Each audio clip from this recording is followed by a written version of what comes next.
All right, UFC 296 just around the corner, and one of the featured bouts on pay-per-view is the return of the one and only Paddy Pimblett, Mr. Scousers. Don't get knocked out. And he's taking on Cucuy, Tony Ferguson. Now, Tony Ferguson, as we know, he's been on a bit of a skid, but this man is a legendary fighter. He potentially might even end up in the Hall of Fame one day, and he's a man that you just cannot count out.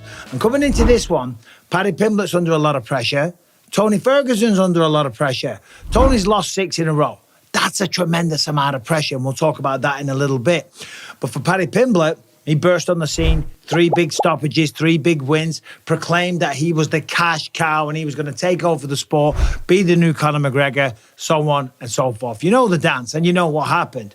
At the final UFC event last year at the T-Mobile Arena, the scene of the crime this time, well, that is where there was potentially a crime, potentially a robbery. I don't think it was a robbery, but a lot of people did. It was a close fight with Jared Gordon. No, it wasn't. That wasn't close. Fight could have gone either way, and they gave it to Paddy Pimblett. So his stock dropped a little bit, but as Paddy said himself, MMA fans are fickle. All he's got to do, go out there, stop Tony Ferguson, do it in stunning fashion, and then everyone's back on board. Everyone's jumping on the bandwagon, and everything will be all gravy, okay? Well, that ain't going to be easy. And I don't know if that's necessarily true. Got to remember, Tony Ferguson is a legendary fighter, man. He is as tough as they come. No blood.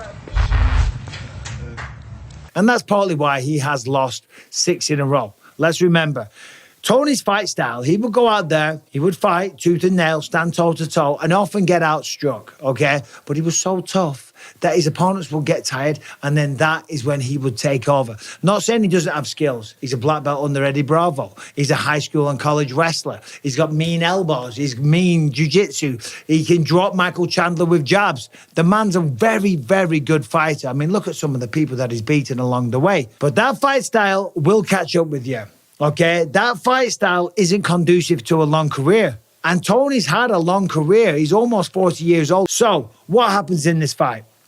Well, first of all, Paddy Pimblett's already looking past him. Paddy Pimblett coming into this one thinks that he's going to stop Tony Ferguson in the first round. And then he's calling out Bobby Green. Bobby Green, who's fighting this weekend in Austin, Texas, the co-main event. He's going up against Jalen Turner. He wants to fight Bobby Green at UFC 300 because his girlfriend's pregnant. I think she's having twins, or his wife. He might have got married recently. I'm not sure. She's having twins. She's due a couple of weeks after UFC 300, so he wants Bobby Green on that card, and that's a big shout. He really said that? I believe he did. Somebody sent me that, but like, you know, with Instagram and stuff, you'd be like, man, did they make this up? Did they just put the words in? I don't be knowing like who telling the truth or not. I'm like, bro, there's no way he called me out. Paddy, no, that's a bad fight for him. He don't want that. He just talking. How do you think that fight with him and Tony goes? Tony gonna start pulling something out closer to the third, you know, closer to that second, third round. He pushes a good pace, comes really hard, can take good shots. So when Paddy don't get him on the ground, try to do some jiu-jitsu, I see Tony getting him. Tony hits pretty good too. But never look past your opponent. All right, I want to tell you that I've partnered with Barbell Apparel to bring you a fantastic offer. The Black Friday sale is still going on right now. And let me tell you, Barbell Apparel, the quality is fantastic. The T-shirts are made from really nice, soft, breathable materials. The fit is fantastic. And when we're talking about fit, you want to hear about their jeans. If you're a guy that doesn't skip leg day, okay, and you struggle to find the correct pair of jeans that fits around the thighs and the ass and on the waist and still looks good, then you got to check out Barbell Apparel. Right now, you can get the upgraded Athletic Fit 2.0 jeans for $119. They do T-shirts, shorts, polos, jeans, hoodies, and the quality really is second to none. I've been wearing their jeans for a long time, so check them out. You won't be disappointed. As I said, right now, head over to the website. You won't be disappointed. The quality is fantastic. I give you the Michael Bisping seal of approval. barbellapparel.com/Bisping. Do yourself a favor, take advantage of the sale because it ends on Monday. And certainly don't look past your opponent when it is Tony Ferguson. Listen, regardless of the losing streak, let's just have a look at that, okay? So he lost to Bobby Green. He got submitted by him. Nobody saw that one coming, okay? But Bobby Green just knocked out Grant Dawson in about 30 seconds. It was a beautiful performance. Before that, it was Nate Diaz in a 5-round fight, okay?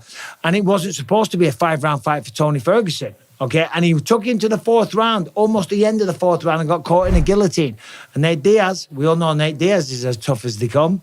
Against Michael Chandler, the one before that, okay, yeah, he got knocked out. Yeah, there was the memes where his face was turned into a chicken nugget. But he dropped him in the 1st round and was doing very, very well. It was a competitive fight, back and forth. Before that, Beneil Dariush. Beneil Dariush is main eventing this weekend in Austin, Texas, and I'm jumping on the plane there in just a minute. Beneil Dariush is top of the food chain. Didn't get finished. Before that, Charles Oliveira. We all know Charles Oliveira, right? We all know what he's capable of. He finished Beneil Dariush.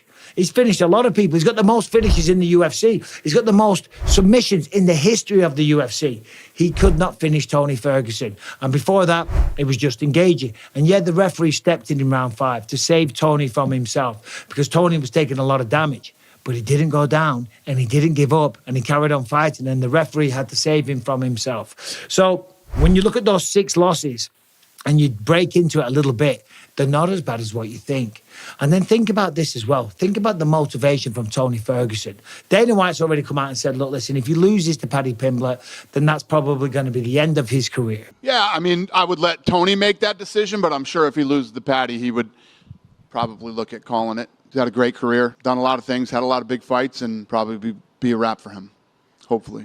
So he's under a lot of pressure for himself, financially, for his family, to get respect in the fight game, to have people not looking over him and saying he's washed up and he's done and he's damaged goods and his fight career is over. He still loves this shit. He wants to turn that around. He wants to change the narrative. And think about how brave you have to be Tony Ferguson.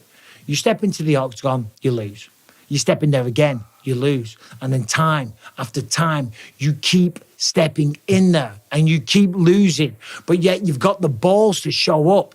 That's a special kind of guy, to go on that kind of streak, not take some time off, and keep taking on the best of the best.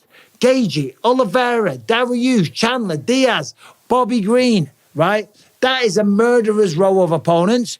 Never asked for somebody easy. And now he goes up against Paddy Pimblett. Now, when you look at the matchup, I think Tony's going to be stronger. I think Tony's going to be fitter. He's been working with David Goggins. And Paddy doesn't really understand that. He said, why is he working with David Goggins? He doesn't need to work on his cardio. He needs to work on his defense. He needs to work on his wrestling. He needs to work on his jiu-jitsu. And I agree. Technically, or cardio-wise, David Goggins is probably going to be a bit overkill. But when it comes to Tony, David Goggins is going to work on this. He's going to work on the mind. He's going to build that mental confidence, okay? And that is what fighters need. Once that goes, it's out the window. So the mind, there's a reason why David Goggins was in the corner of John Jones. First time he came back in 3 years when he fought Cyril Gane, we saw what happened there. David Goggins is an expert at motivational speaking. He flies all over the world. He gets paid a lot of money for it. And yes, he probably doesn't fly across the world. He probably runs across the world. Stay hard, motherfucker, let's go. But that's what I'm talking about, getting into the mind, right? And undoing all of that negativity that is set in, that is being talked about you. Then when we look at this fight on the feet and we break it down, Paddy's the faster guy on the feet. He's got faster hands, but he's not as powerful as Tony. He definitely isn't, okay? Not saying Paddy can't hurt him, not saying he can't wobble him, knock him down, none of that. But Tony hits harder, I think. When it comes to wrestling, I'll give Tony the advantage there. When it hits the ground, I think it's probably even. Tony's got very good jiu-jitsu. Paddy's got very good jiu-jitsu. It's all about who can establish that momentum, who can get on top, who can hurt somebody. It doesn't matter about your jiu-jitsu if you're dropping elbows in the face. It doesn't matter about your jiu-jitsu when you've just been dropped by a left hook, like I did against George St. Pierre. Then you're all kind of wobbly, you don't know what's going on. Next minute, you're getting choked out to sleep. So it all depends under the circumstances, how it hits the ground, whose jiu-jitsu will pay off and be better. Now, Paddy coming into this one, he's got to win this one. Okay, he knows this. There's a lot of pressure, right? He even said himself, it's a lose-lose. If I go out there and I beat Tony Ferguson, people will say, well, yeah, you were supposed to. And if I lose to him, then everyone's going to write me off and they're all going to say, yeah, Paddy sucked. He was a storm in a teacup. He was a flash in the pan. Let's all forget about him. And he does have a kind of a point there. You know, it was a lose-lose. His last one was a win-win, if you know what I'm saying. So, and Paddy's trying to resurrect his career, right? There's a lot of haters out there. There's a lot of people talking shit. A lot of people saying that the UFC are protecting him. I don't think they're protecting him, giving him Tony Ferguson. Tony Ferguson is a man that should not be taken lightly. I think a lot of people think that Paddy is unproven. And I think a lot of people feel like this is a fight that Tony isn't in deep water like he's been in his last several fights. I think the matchmaking and the timing on this fight is excellent and couldn't be more perfect. You know, if you look at Tony's last few fights that he's fought, he looked damn good before, you know, the Chandler finish. And every fight that he's fought in the last, 2 or 3 fights, he looked damn good right up until the end. So it's a fun, interesting fight with 2 fun and interesting characters. Yeah, I think the press conference for that will be interesting as well. I agree. So coming into this one, UFC 296, I cannot wait for this one. It's going to be a very, very compelling fight. Who do you have winning? What version of Tony shows up? Do you think Paddy shows up and he's better than ever, faster than ever, deadlier than ever? We know he didn't put on a ton of weight this time. He's been in shape for quite a while. So he's showing up to this one motivated, hungry, determined, and ready to fucking do some damage, lads. Right, so there it is. What do you think? Who wins? Why? Let me know in the comments. Subscribe, ring the bell. Take it easy.